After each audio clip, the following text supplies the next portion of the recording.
Olá a todos, sejam bem-vindos. A gente pede que você se inscreva no nosso canal, isso fortalece o nosso trabalho, as nossas pesquisas. E é claro, se você curtiu, dê o seu gostei. Nós chegamos então ao Sagitário, signo mutável, fim do outono no hemisfério norte e da primavera aqui no hemisfério sul. Terceiro signo de fogo. A gente falou bastante do elemento fogo lá em Áries, se você puder dar uma olhada. A gente não vai se aprofundar muito aqui. Eu vou começar falando de Sagitário, de uma experiência que eu tive a bênção de participar na Índia, conhecer um pouco, muito pouco da astrologia indiana, que ela é muito diferente da nossa astrologia aqui do Ocidente, né?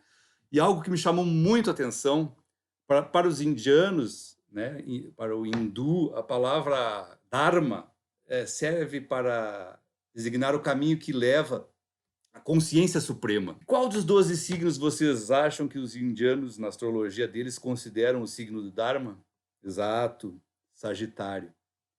Este depoimento, por só, revela a potência cósmica do momento que o cósmico, potente, quando o Sol transita pelo signo de Sagitário, e também a potência cósmica do que representa o Sagitário no nosso mapa, né?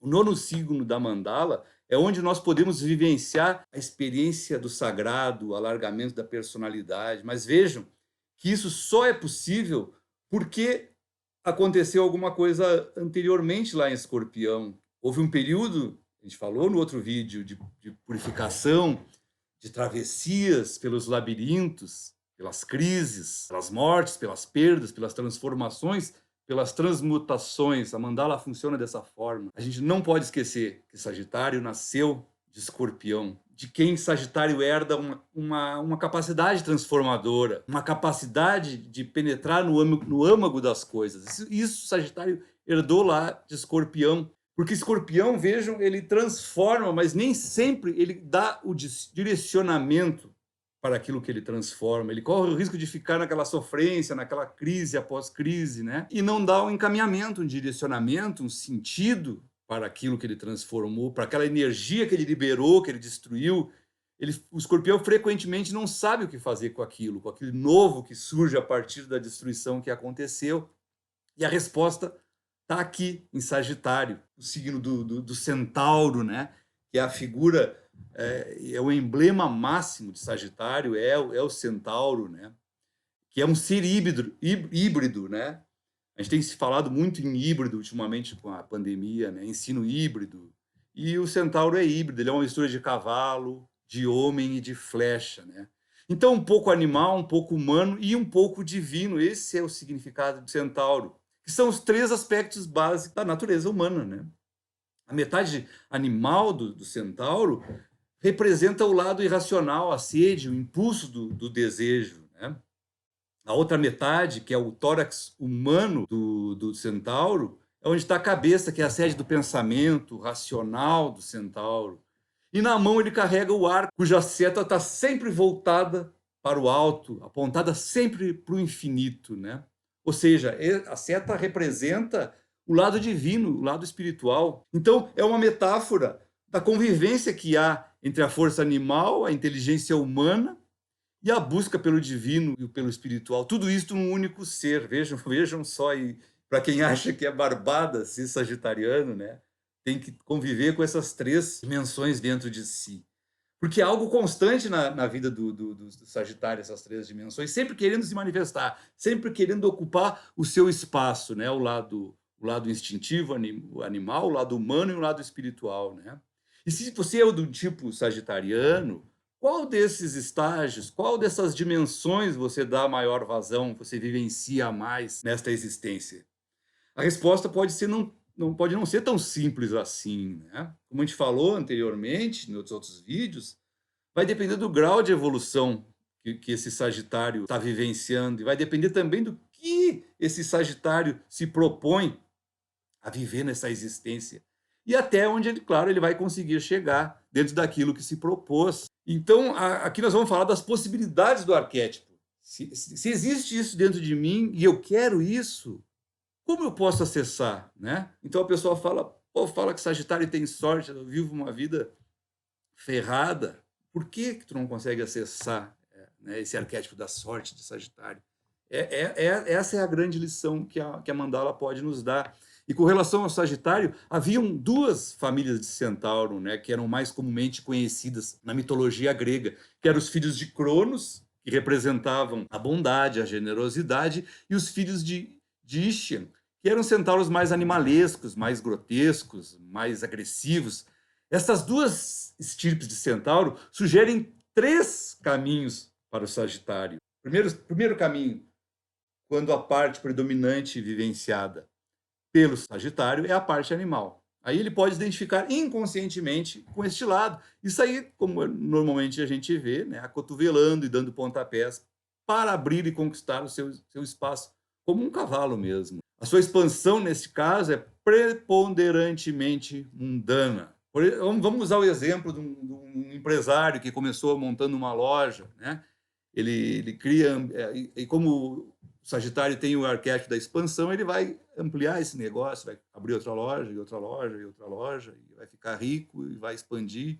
Ele vai chegar a ter 100 lojas. A gente não tem nada contra isso, a gente está só falando que essa pessoa pode ter começado do zero, ter construído 100 lojas e não ter evoluído, não ter crescido nada, porque ele ficou no patamar apenas primeiro, né? O segundo tipo é o centauro que vivencia mais a parte humana. Aí já começa a ver uma verticalidade no Sagitário, né? Ele já usa as coisas mundanas para o seu prazer, para o seu divertimento, para a sua felicidade. Se é o filho, por exemplo, desse comerciante que chegou a ter 100 ou mais lojas, essa pessoa vai querer usar esse dinheiro para o estudo, para a vivência, para se desenvolver, para crescer, para evoluir como pessoa, né? Já começa a haver um processo de ascensão. E o terceiro tipo é o mais direcionado para o plano espiritual, para o desenvolvimento da consciência, né? Tem uma relação forte com a estirpe de centauro que buscou algo mais nobre com que se identificar, que é a estirpe do centauro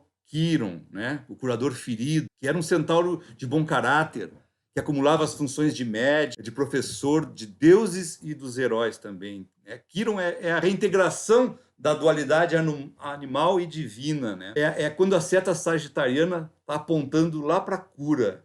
E a gente não vai ter tempo de falar do mito de Quiron aqui pelo tempo, a gente vai falar um pouco mais de Zeus, mas vale a pena você pesquisar, estudar e ler, é incansável entender, principalmente você é terapeuta, né? O mito de Quiron, o curador ferido, Quiron com K ou com QU. Então, é claro que todos nós, quando estamos encarnados neste plano aqui, a gente tem que estar a gente tem que estar, né, no rala e rola da vida. Estudar, trabalhar, produzir, ganhar dinheiro, se relacionar, ter uma vida sexual, talvez criar sua própria família, resolver perrengues, se alimentar, ter uma casa, etc, etc, etc. Então, por que eu estou falando isso? Porque ninguém está sugerindo aqui que o Sagitário viva no fantástico mundo de Bob, né? Que Sagitário é só viajar, é só estudar, é só meditar, é só filosofar. Não é assim que funciona, né? A gente está falando aqui de integrar, né? De levar em consideração os dois tipos de centauro e as três possibilidades existentes. E a partir disto, né? Chegar a um equilíbrio, ao caminho do meio, talvez, né? Que Buda tanto falou. O outro significado que esse símbolo de Sagitário tem, né, do centauro, a seta, geralmente, né, diz respeito ao esforço do Sagitário mais evoluído em sinalizar, em colocar setas, marcações no caminho, para que outros também saibam por onde seguir. Daí a relação do signo de Sagitário com mestres, com professores, com sacerdotes, né? E entender Sagitário está muito ligado a entender o planeta regente e a mitologia, né, do Deus, né? O planeta regente é Júpiter, que é um planeta incomum, né? A gente já ouviu falar, né? É o maior planeta do sistema solar. Ele o Júpiter emite mais energia do que recebe. Ele é considerado por uns uma estrela em formação e por outros um segundo sol.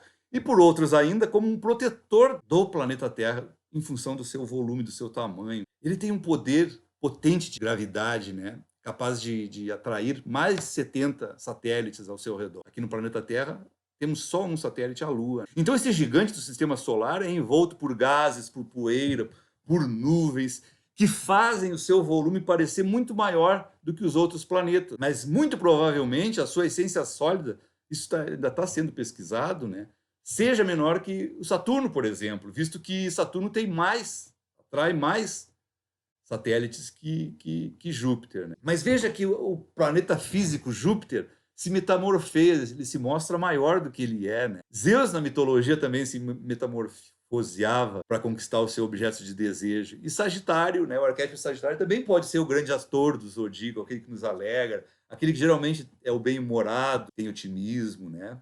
Sagitário tem essa característica, ele herdou do seu planeta regente Júpiter, né? Essa questão do volume cria um princípio de expansão que estimula o Sagitário, o arquétipo de Sagitário, a buscar novos horizontes, a crescer em todos os sentidos e em todos os aspectos. Veja o que a gente falou anteriormente, crescer em todos os sentidos. Pode ser no sentido positivo, pode ser no sentido negativo. A gente falou do cara que expandiu as lojas sem evoluir internamente.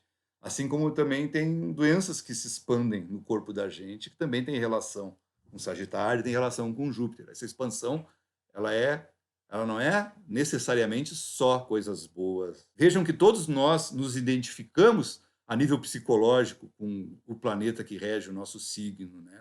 No caso, o signo anterior era Plutão, o deus das grandes regiões inferiores. Aqui é Júpiter, né? Que faz de Sagitário, Júpiter faz de Sagitário um edificador de obras audaciosas, né? Então, se o seu projeto é megalomaníaco, é grande, busca um tipo sagitariano como parceria. Agora, se for um projetinho michuruca, pequeno, o Sagitário já não estará tão disponível assim. Outro tema que nos mostra muito o Sagitário é a questão da mitologia, que são dois dos mitos principais. A gente falou o Quirón, que a gente sugere aprofundamento, e o mito grego de Zeus ou Júpiter para os romanos, né? Que foi o único dos olímpicos que conseguiu se escapar de ser devorado pelo pai Cronos, Saturno, né? Uma imagem, claro, metafórica, né? Existem 9 meses de gestação que uma mãe fica com o filho, tempo, né? Para gerar um filho. Depois esse filho vai envelhecer e ele vai morrer em função da velhice, em função de acidentes, em função de doenças. Ou seja, o mesmo tempo que cria, ele devora, né? Então, Júpiter foi o único que se escapou. Graças a quem que ele se escapou? Graças à mãe Réia, né? Que enganou o marido, Cronos, pai de Zeus, e levou Zeus para a ilha de Creta, para ser criado lá pelas ninfas, né? E amamentado pelo abundante leite da cabra amalteia, né? Então, aí está a história da sorte do sagitariano. Zeus teve sorte, né? Ele foi salvo e foi criado num imenso, amoroso e abundante berço feminino. Quando ele cresceu, ele volta para salvar os irmãos devorados e acaba derrubando Cronos do poder, né? Então ele torna-se ele o senhor do mundo, né? Júpiter, Zeus, o senhor do mundo, deus dos humanos, deus de outros deuses também, o soberano senhor do Olimpo, né? Aquele que cria as leis e julga, ele é o senhor. Então o Sagitário, né, como Zeus, tem forte ligação com a justiça também. Daí vocês vão perguntar, não, mas lá em Libra tu falou que é Libra, o signo da justiça, que tem a Ártemis, que está com uma espada na mão e a balança na outra. Sim, Libra também é um dos símbolos da justiça, mas são justiças diferentes, porque Libra é um signo de ar, então ele expressa mais o equilíbrio mental da balança, o equilíbrio mental da justiça. A justiça de Sagitário é uma justiça de fogo. Então, o Sagitário, ele se envolve emocionalmente. Então, ele faz com que a justiça aconteça na prática, como Zeus fazia no Olimpo. Então, Zeus é arquetipicamente um pai autoritário, né? Depois que ele se torna o senhor do Olimpo, né? E sempre tem a última palavra. O seu discurso é sempre duro, forte. Ele impõe o seu poder absoluto sobre os humanos, sobre os heróis e também sobre os outros deuses. É ele que coordena tudo. Então, e isso também pode acontecer, é uma coisa que pode acontecer com os sagitarianos menos evoluídos, né? Eles são democráticos, eles permitem que todo mundo fale, se manifeste e tal, mas no fim eles agem de acordo com a sua vontade absoluta, né? Ou seja, eles se identificaram com Zeus, não se inspiraram em Zeus. Quando a gente se identifica, a gente age igual. Quando a gente se inspira, a gente adapta aquilo à nossa realidade, é diferente. Então é compreensível que muitos sagitarianos sejam como Zeus, né? Se sinta com o direito de ditar regras, de ser o dono da verdade. Bom, com relação ao eixo, pessoal, a gente falou, é bom revisitar o vídeo de Gêmeos também, a gente falou bastante do eixo, Sagitário, Gêmeos, Sagitário, o eixo da evolução, da busca por movimento, né? Gêmeos, então, a gente viu que Sagitário dá um direcionamento, né? Para dá um direcionamento, um sentido para aqueles movimentos meio que inquietos, meio que indefinidos de Gêmeos, né? Gêmeos elabora rapidamente as coisas, mas muitas vezes superficialmente. Já Sagitário, como ele nasceu do Escorpião, ele tem uma tendência a dar mais consistência, profundidade a esses encaminhamentos de Gêmeos, né? Vejam que Gêmeos rege os braços, que se deslocam ao redor daquilo que está ao nosso alcance, à nossa volta. Já Sagitário rege as coxas, a articulação coxofemoral. A locomoção, em geral, é regida por Sagitário, que pode nos levar para longe, para algo que existe muito além. É com Gêmeos que o Sagitário precisa aprender a lidar com as coisas simples da vida. Conseguir ser um professor que fale uma língua que os alunos sejam capazes de entender. Porque Sagitário pode ser muito erudito e ficar incompreensível, né?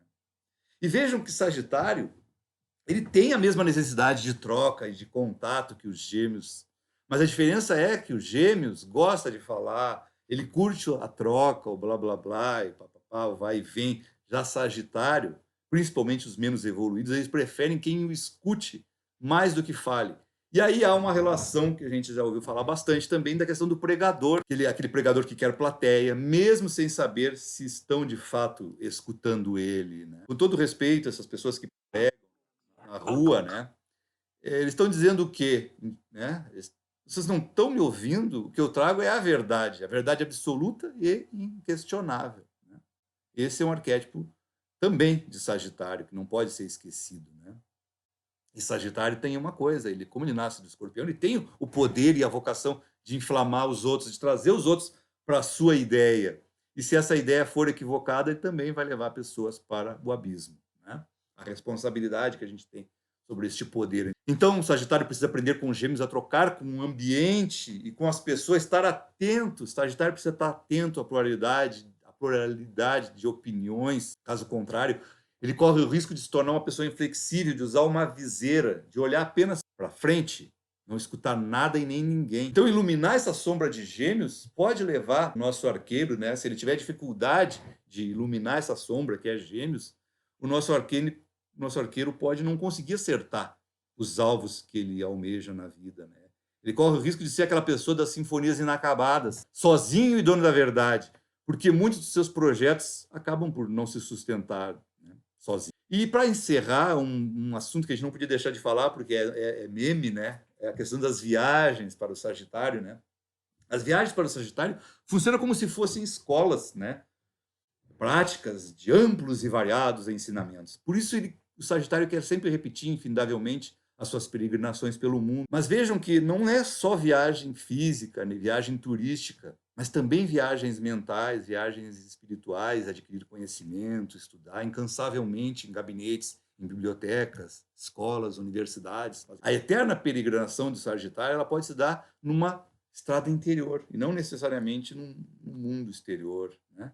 E há também, né, como o Sagitário é bem humorado, eu como escorpiano vou tentar ser um pouco sagitariano, e há o sagitariano que usa a companhia Hellmann's Airline, ou seja, os sagitarianos que estão sempre viajando na maionese, né? Brincadeiras à parte, porque eu tenho Sagitário proeminente no meu mapa e eu também, seguidamente, compro passagem na Hellmann's Airline. Bom, pessoal, a professora Emide Machevich nos deixou um legado muito interessante, que é a relação dos 12 apóstolos com os 12 signos da mandala. A dona Emide já partiu dessa, mas existem pessoas vivas que dominam esse saber, como, por exemplo, a professora Zilá Saldanha e o Pedro Tornag, que inclusive foi aluno de dona Emide.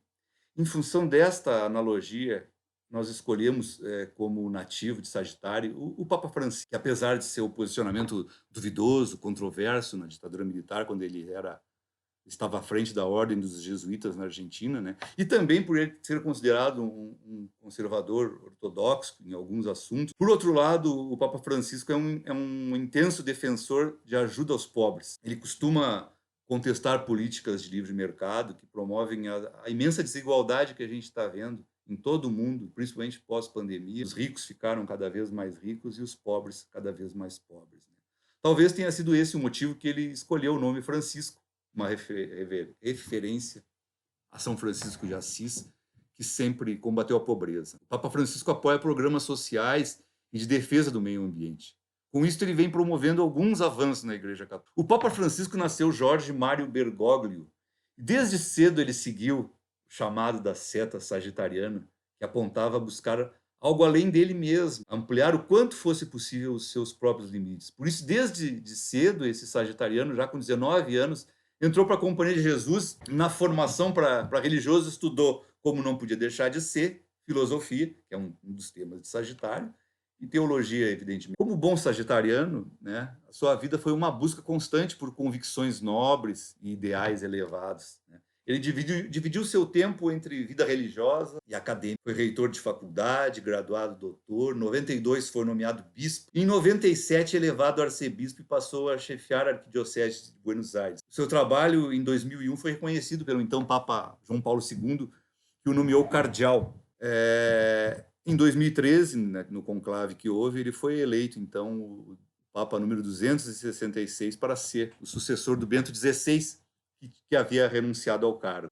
Vejam que o Papa Francisco, ele tem o fogo sagitariano na vida dele, mas no mapa dele, com certeza, ele deve ter alguma coisa forte de Áries também, porque ele foi primeiro em várias coisas. Ele foi o primeiro em vários aspectos. O primeiro Papa nascido na América, o primeiro latino-americano, o primeiro pontífice do Hemisfério Sul, foi o primeiro Papa a utilizar o nome Francisco, o primeiro pontífice não europeu em mais de 1.200 anos, o primeiro Papa jesuíta da história, né? Então, o sagitariano que deve ter tons arianos também aí. Vejam que a gente escolheu o sagitariano Jorge Bergoglio, porque Sagitário é o próprio arquétipo do Papa. Sagitário é o signo que está relacionado aos fundamentos filosóficos da experiência espiritual. O Sagitário é o signo do professor e do sacerdote, é o signo do mestre, títulos necessários para qualquer igreja acontecer. E voltando lá, a comparação que Dona Emi faz dos apóstolos com os signos, o representante de Sagitário qual é? Né? Segundo essa comparação, é Pedro. Pedro, pescador de homens, né, que foi o primeiro Papa. Aquele para quem Cristo disse, tu és Pedro, sobre essa pedra edificarei a minha igreja. Talvez Cristo tenha tido motivos sagitarianos para dar a Pedro autoridade máxima sobre a sua doutrina. Gratidão.